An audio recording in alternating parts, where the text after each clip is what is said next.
rather than 3, because 3 you doing all 3 sections in a day was quite excessive. So what you can do is make a fixed proper schedule.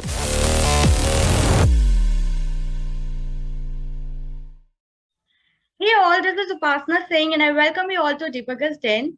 Today we have with us Sejal Gupta. She cracked CAT with 99.6 percentile and that too in her first attempt. She will be sharing her experience with us here. Sejal, first of all, many congratulations for the great achievement, and now the platform is all yours. Please let our audience know more about you. Thank you so much for such a nice introduction, Upasana. I am Sejal. I am a BTech graduate. I am currently in my 4th year. I'm doing my BTech from Delhi in IT, and this was my first attempt to CAT exam. And if throw your questions, I'll definitely answer them. Okay.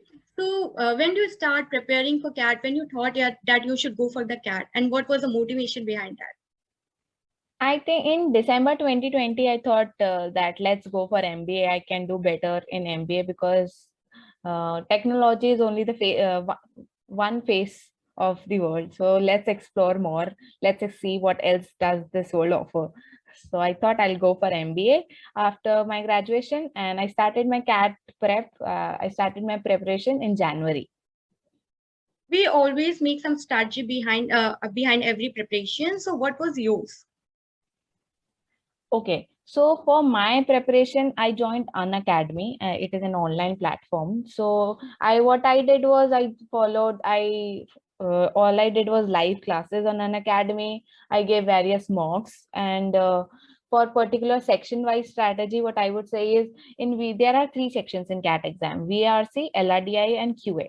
In VRC, reading is a very important part, and that too eclectic reading. For example, I'm from a science background, so I'm comfortable in scientific articles, and I'm not comfortable in philosophical or finance articles. So I need to read more about it to get comfortable, because if I get an RC on that topic, I would be comfortable during the exam that yes, I can read the complete RC, I can comprehend the complete RC and answer the questions. So that is why what I would suggest is eclectic reading, and you need to be quite logical, have good critical reasoning skills and deductive reasoning skills. So that would be also helpful in VRC. What I did was practice 1 or 2 RCs daily and few VA questions in VRC on daily basis. And in LRDI is a section in which you need problem solving skill. Problem solving skill is very crucial for that section, because LRDI is all puzzles. Like for placement exams also, we get few puzzles, linear arrangement sets, etc. So you need to build that IQ, you need to build that skill. And how can we do that is by practice. Like when you get a set in front of you, give time to that set, like give 15 minutes, 30 minutes, and write all the points of that set, write the points which you can infer from the given points, and try to solve it. Don't just give up in the middle of the question, like I don't know how to do it and let's see the solution. That is not a good strategy for LRDI. What I will suggest is give time to that set, practice properly, and build that problem solving skill. So I did in beginning of my journey, I started slow, and I learned the basics of LRDI. I did the basic sets, and then I increased my speed gradually. And around in June, July, I started doing 4 to 5 sets daily in LRDI. In QA, what I would suggest is there are particular modules like arithmetic, algebra, geometry, numbers. So you need to, the out of all the 3 sections, QA is the only section which has a particular syllabus which we need to complete. So yes, and in these all these modules, I would say algebra and arithmetic play a major role. So those 2 modules should be very strong for a person, and one can only practice to make that section stronger. So yes, that would be my strategy for all these 3 sections. Among all the sections, we always find one a little difficult than the others, or we find that it is more difficult for us. So how you manage the difficult sections? Were you giving more time to that, or any different strategy for that? Yes. Particularly, I had problem in geometry and arithmetic to say, particularly for in quant section. So I practiced a lot. I started from basic sheets and gradually moved to mocks and previous year questions, which helped me have a good grip on those two modules. And moreover, in VRC, my scores used to fluctuate, which was quite a problem for me. Like VRC, so I tried to comprehend the RC, that passage, in my mother tongue. That helped me a lot. Like there are particular paragraphs. So when I read a paragraph, I try to comprehend that what the author is trying to say. I comprehended in my mother tongue. So that helped me. And I think that's what I did for my weaker sections. So as you were doing both college and preparation together, and BTech is itself very hectic, right? We have assignments, exams, and something goes on every time. In every week, you have something to do in BTech. So how you manage both the things and how you manage the time so well? Uh, Fortunately, I was really lucky that it was pandemic and everything was virtual, so it gave me a lot of time to study. And moreover, what I did was I did 2 sections in a day rather than 3, because doing all 3 sections in a day was quite hectic. So what you can do is make a fixed proper schedule, and you can do 2 sections in a day. For example, if you start LRDI and QA on Monday, and then you can do LRDI and VRC, and on the third day you can do VRC and QA. Then you can repeat these 3 days, and then on the 7th day you can take a break. You can revise all that you studied in the past week, and I think that's what I did. And it would be a good strategy for everyone doing who are having offline classes, or who are working professionals. So motivation is a big thing, which if you aren't motivated, then you can't study well. So how you kept yourself motivated throughout your journey of preparation? Like sometimes it becomes like we feel very like low and we aren't able to study well. So how you manage to keep yourself motivated? Okay. There was no moment, there was no particular moment when I felt low, like I cannot do this, or I cannot give this exam is not made for me. That moment didn't come for me. But yeah, there are people I've seen. There are people who feel a bit motivated by their mock scores, who are not happy with their performance. And for them, what I would suggest is, don't give up. Like, it's okay. It was just a mock. It is just a moment. You can take a break. You can, if for example, if you're not scoring well in that mock, you need to analyze what mistakes did I did in that exam, and what better I can do. And for example, if you are scoring you are scored 99 percentile in a mock, and in this mock you scored only 60 percentile, so that is really demotivating. Oh, what did I do in this mock? So you need to analyze what well did I did in that best mock of mine, and what bad did I did in this exam. So for poor performance in mocks, I would say is analyze. Don't get demotivated by seeing this mock score.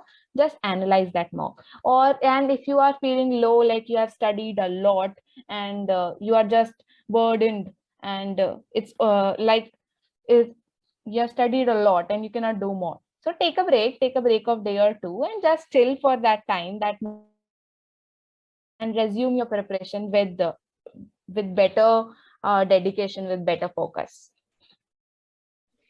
So other than an academy, did you use any other resource, like any other resource that helped you a lot during the preparation? Mostly I did live classes on Unacademy for completing doing all the syllabus and everything. I mostly followed the 2 educators on Unacademy, but other than that, what I took was the test series of different coaching institutes of Time, CL, and IMS. I took the test series for performing different mocks. So during the exam, if we talk about the exam itself, then speed plays a very crucial role. If you aren't with the good speed, then you can't solve all the questions and you can't score good as well. So how you Yes. worked on your speed and how you managed to do all the questions in the given speed? Yes, I agree. CAT is an exam where you need to pick the right questions. It is the exam where you need to. It is an exam about the selection of the questions. It's not about attempting all the questions. It's about the selection. So first thing, you need to select the right set, select the right question, and the second thing is, don't panic in the exam. If you panic, your exam, that section is gone. So you need to practice, and by practice, what I mean is giving different many mocks. I gave around 60 mocks for my CAT exam, and mock is a practice test match, I would say, test match before the final match. So it would give you a good practice of those 2 hours, what would happen in the CAT exam. The whole environment made during the CAT exam, you will do that in the mock as well. So you would be really prepared for the CAT. So that is the thing I would suggest, which will help you improve your speed, which will help you not panic in the exam on the final day. We usually do a lot of mistakes while preparing for the CAT, and including not studying all the things together, not maintaining the consistency and so on. So any general mistake you would like to point out that people should not do while preparing? Yes, I completely agree with the mistakes you mentioned. People are not consistent. People are not persistent with their preparation. For example, you did 5 sets on a day, and then you take a break of a week. I think that is really bad for your exam. Like you are doing 5 sets in a day and then taking a break because you did a lot of study on that day. That is not a right preparation. Do 1 set a day, but at least do that every day.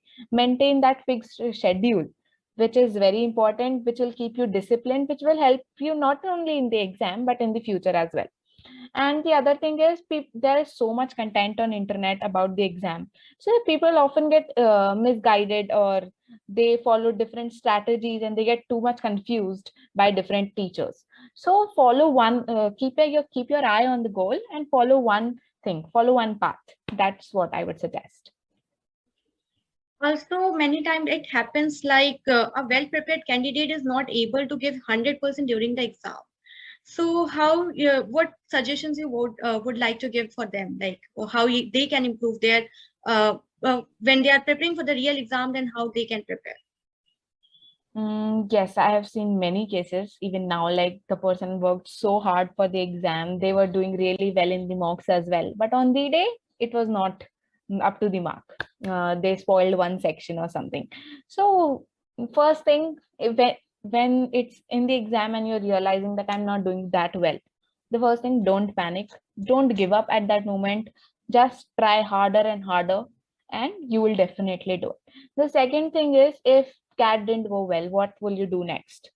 You can go for many other OMETs, many other management exams like XAT, IFT, NMAT, SNAPS. Because from these exams also you can land up in a tier 1 college. So what I would suggest is, if CAT didn't go well, that was not your day. It was not in your destiny. So you can definitely try different exams like XAT and other IFT and MAT, etc. And people cannot have 5 bad days. If CAT was the the CAT day was not good for you, you'll definitely have another good day. Don't worry about it. So finally, any last tips for our audience, any last tips and last suggestions you would like to give to our audience so that they can prepare well for the CAT? First thing, don't give up, don't get demotivated, be focused, be persistent, and all the best to everyone, all the CAT aspirants. So thank you so much for giving so much useful tips, for telling your journey, and that was so useful, and I hope our audience will also find it very useful. Thank you so much for coming here and giving your time to us. If you have any personal doubt or any personal query, then you can let us know in the comment section below. I and Sejal will definitely love to answer your queries. So that was all. And Sejal, anything you would like to say at last? You can please say about subscribing to our channel as well. Yes, please look into the efforts she is putting and do subscribe, and it will definitely help her and you as well with such quality content. Thank you. Thank you all.